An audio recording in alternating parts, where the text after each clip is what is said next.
30s. What happened? What sort of triggered the avalanche that it went south so quickly? They made shots, whether it be at the rim in the paint. They made a lot of threes, and that's the game. But we knew that had a possibility of happening. You know, you got to run them off the line. You got to make them miss. Can't hope that they miss. When you look at the amount of shots they got at the rim, especially early, why do you feel like that was?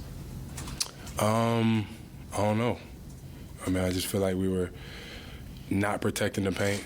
Whoever was getting in there and getting layups, for that matter.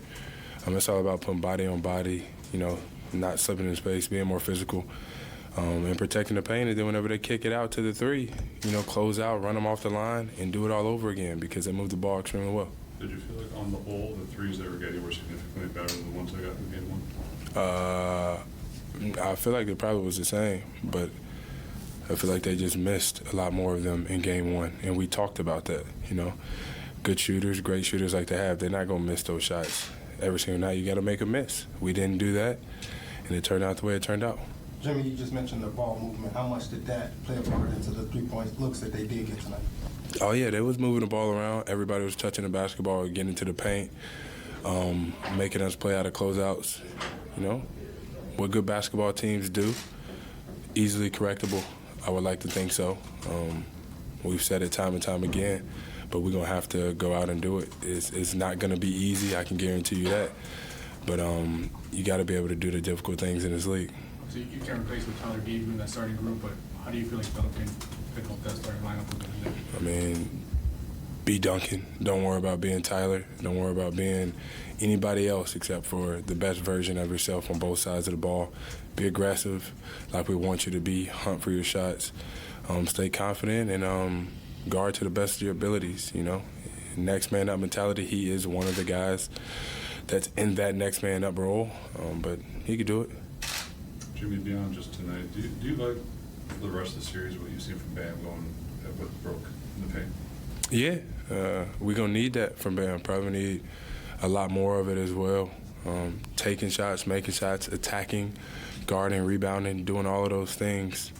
But it's not just going to be on Bam. It's going to be everybody that's attacking the rim, making the defense collapse, kind of like they do us at times, kicking the ball out and making sure that somebody else attacks or we hit an open shot. You came up here looking for both, but is there a sense that this was a productive trip, that you got one of the two when you go home? I mean, yeah, I guess so if you want to look at it like that. I would like to, you know, be up 2-0, but that's in the past now, so we're taking it to the crib, and we got to handle business on our home floor. All right, Jimmy, thank you. Thank you, Jimmy. Now, what was your question again? The defensive issues tonight, was that something you guys weren't doing, or were they just having an incredible shooting night? I mean, shooting 51% from the three-point line sounds like an incredible night. But for the most part, you know, I feel like some of it was, you know, our details. I feel like we didn't communicate as much as we should have.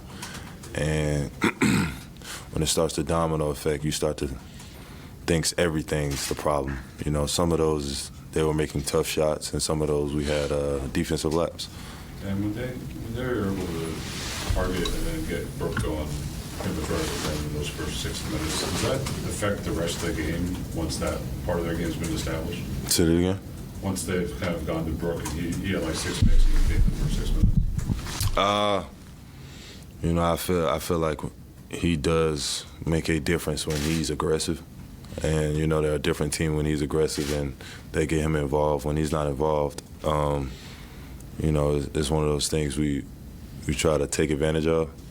And tonight, you know, he took advantage of, you know, having smaller guys on him, getting to the foul line. You know, he was making his touch shots. Did these stretches like that lead to better threes for them once the defense is collapsing more on Brook? I feel like tonight they was just making great shots. You know, I feel like you can tell they came out with a different mentality, and you know the emphasis was getting Brook the ball and shooting more threes, and you know they made a lot of them. Yeah, since the 2020 finals and that team, when you were starting alongside guys like Myers and Kelly, you've been playing with a lot smaller lineups. Does it get to the point sometimes when you see bigger teams, I mean, this would be even without Giannis, but certainly Bobby can play bigger also. How tough is it to keep banging heads against these bigger lineups? And I know sometimes when you switch out, you look and it's just, no offense, but Max there or Gabe or someone else. How tough is it to sort of survive and persevere like that, as opposed to when you started and you had Myers and you had Kelly and you had other height in the lineup? Series is 1-1, you know, so, you know, the guys in my locker room I'm a ride with. You know, that's what it's all about. We didn't come this far to come this far. And, you know, everybody's doing everything they can, watching film, you know, seeing how they can be better. So it is an offense that you said that about my teammates, but, you know, we'll lock in, buy in, and get ready for Game 3. And then most typically, when it's a 1-1 tie, the road team will go, we got the one road game we needed, now we got to go home, protect home court. Even after a game like this, is there still that type of feeling that, hey, we accomplished that, or because of the way this game went, will it take a little while to sort of decompress and maybe not as enjoy the split as you might have otherwise getting the one road win? No, I mean, you're always going to be upset about losses, but, you know, the biggest thing for us, we did something we were supposed to do, go in here, get a win, and now we go back home, and it's time to protect home court. What's the counter for a team when you have an opponent like that you know they're going to move the ball, be crisp and quick with it? What is the counter for that defensively? For us, we have to get deflections. You know, we have to be assertive on defense, and we can't be back on our heels because, you know, the day they hit us in our mouth and we couldn't respond. Thank you.